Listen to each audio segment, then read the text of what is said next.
साप्ताहिक राशिफल में हम बात कर रहे हैं 15 जून से 21 जून तक कैसा रहेगा आपका राशिफल। सबसे पहले बात कर रहे हैं मेष राशि की। मेष राशि वालों के लिए इस सप्ताह चंद्रमा की स्थिति मकर, कुंभ और मीन राशियों में रहने के कारण, जो कि मकर राशि उनके केंद्र में रहती है, कुंभ राशि उनके आय स्थान को प्रभावित करती है और मीन राशि उनके खर्चे, स्वास्थ्य और रिलेशनशिप को भी देखती है। तो इन तीन राशियों से मेष राशि वालों का विशेष संबंध रहने वाला है इस सप्ताह। हम बात करते हैं उनके केंद्र में, लग्न के अंदर शुक्र होने के कारण, मेष राशि में शुक्र होने के कारण थोड़ी सी मन के अंदर अस्थिरता, चंचलता, संबंधों को लेकर के बहुत खींचतान रहने की संभावना है। अगर हेल्थ के पॉइंट ऑफ व्यू से देखें तो वृश्चिक राशि उनके अष्टम स्थान में है और मंगल इस समय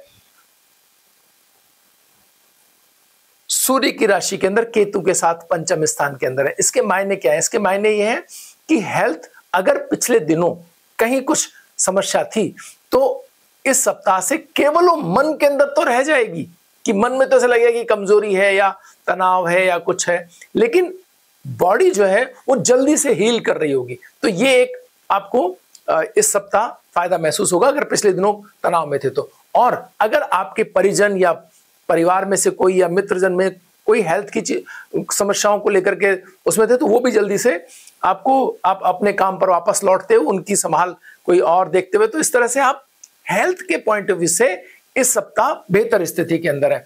रिलेशनशिप की बात करें, लव प्रेम की बात करें तो पंचम स्थान के अंदर मंगल और राहु जो है 11वें स्थान में होने के कारण यहां जरूर थोड़ा सा तापमान बढ़ावा हो सकता है। थोड़ा आपका जो मन है वो किसी चीज को पाने के लिए ज्यादा एग्रेसिवली बिहेव कर सकता है, तो इस पर ध्यान रखने की जरूरत है। अपनी इच्छाएं अपने साथी के ऊपर थोपने से बचना होगा आपको और शब्दों को विनम्र रखने की बहुत ही आवश्यकता रहेगी। और अगर आपके साथी ने किसी चीज के लिए ना कर दिया है तो उस ना को स्वीकार भी आपको करना होगा। दबाव बनाने की बिल्कुल आवश्यकता नहीं है। अगर आपने ऐसा किया तो फिर आपको थोड़ी समस्याओं का सामना करना पड़ सकता है। रिलेशनशिप में इसका ख्याल रखना होगा।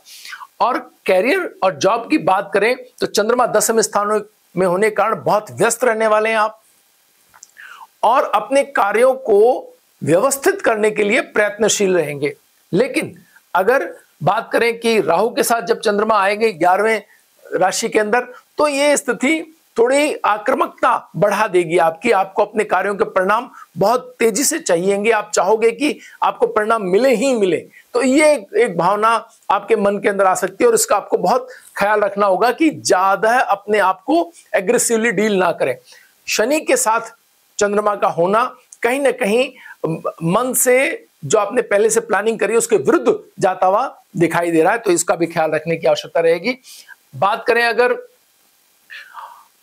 फाइनेंस की तो हम कह सकते हैं कि राहु यहां पर अचानक लाभ और अचानक हानि देने की स्थिति में। कोई भी काम करें तो ऐसे व्यक्तियों की मदद से करें जो उस विषय के निष्णात विद्वान हो। यानी कि अगर आप जैसे कहना चाहिए मेटल के अंदर काम कर रहे हैं तो उसके जो विशेषज्ञ उनके बारे में, शेयर्स के बारे में या किसी अन्य चीज के बारे में अगर आप खरीद फरोख्त कर रहे हैं तो बहुत सोच समझ करके पहले बात करके फिर उसमें एंटर करें। इसलिए और अगर कहीं निवेश कर रहे हैं तो भी ध्यान से, बहुत धीरे धीरे, एक साथ बड़ा निवेश करने से बचना होगा। किसी को उधार देने से तो बिल्कुल भी आपको बचना चाहिए इस सप्ताह। अगर हम बात करें स्टडीज की तो यहां कह सकते हैं मंगल फिर एक बार आपको नए विषयों के चुनाव में या नए स्थान पर जाने में या नए कॉलेजेस चुनने में बहुत आपकी मन ऐसा करेगा कि यही चीज चाहिए स्टूडेंट्स को और यही स्थान उनके लिए सबसे फेवरेबल है। इसके अलावा बिल्कुल कोई दूसरा स्थान लेना ना चाहेंगे, ऐसा मन हो सकता है। लेकिन केतु की उपस्थिति आपको बहुत बुद्धिमत्तापूर्ण निर्णय लेने के लिए प्रेरित करेगी। तो अपने अंदर ही आपको दो आवाजें सुनाई देंगी, उस दूसरी आवाज को आपको दबाना नहीं है, उसको भी सुनना है। आपके अपने जो भाव है उनको प्रकट होने दीजिए और ठीक से चयन करने की स्थिति पर आने दें अपने आप को।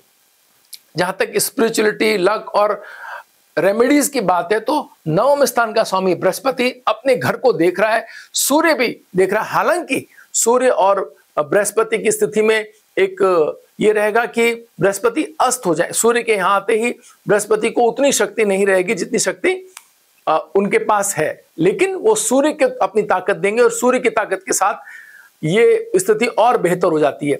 तो इस स्थिति के अंदर हम कह सकते हैं भाग्य की प्रबल ताकत मिलने की संभावना है। भाग्य से होने वाले काम बहुत बेहतर तरीके से होंगे और अपने कार्यों जो पेंडिंग भी काम थे वो भी बहुत तेजी से होते हुए दिखाई देंगे। भाग्य की स्थिति ये रहने वाली है। और इसके साथ ही आपके अंदर आध्यात्म के जरिए यानी ईश्वर के प्रति और श्रद्धावान अपने आप को महसूस करेंगे। आप चाहेंगे कि ईश्वर के सानिध्य में कोई ऐसा आप कार्य या ऐसी यात्रा या कोई ऐसा अनुभव आपको मिल सकता है जो बहुत दिनों तक आपको याद और बहुत अच्छा आप अपने हृदय से महसूस करें। तो इस तरह से हम कह सकते हैं कि ये जो सप्ताह है ये आपके लिए भाग्य और जो भाग्य के साथ साथ ईश्वर के प्रति जो आपका झुकाव है वो बढ़ा हुआ दिखाई देगा। इसके साथ ही अगर आपको कोई ऐसा लगे कि क्या करना चाहिए तो इस सप्ताह आप बृहस्पति से जुड़े हुए उपाय कर सकते हैं। आप पीली दाल अगर आप भिगोते हैं, पीली दाल से जुड़े हुए दाल के कुछ पकवान आप अगर लोगों को मिष्ठान खिलाते हैं तो ये बेसन के बने हुए जो पकवान है वो अगर दान करते हैं तो आपके लिए ज्यादा बेहतर स्थिति रहेगी। ऐसे मिष्ठान उन लोगों को जो मिष्ठान प्रेमी हैं उन्हें खिलाएं। आप देखेंगे आपके भाग्य में वृद्धि होगी। सारे जो समस्याएं हैं उनसे भी आपको उसमें बहुत राहत आपको महसूस होगी। तो ये था 15 जून से 21 जून तक का आपका राशिफल मेष राशि वालों के लिए।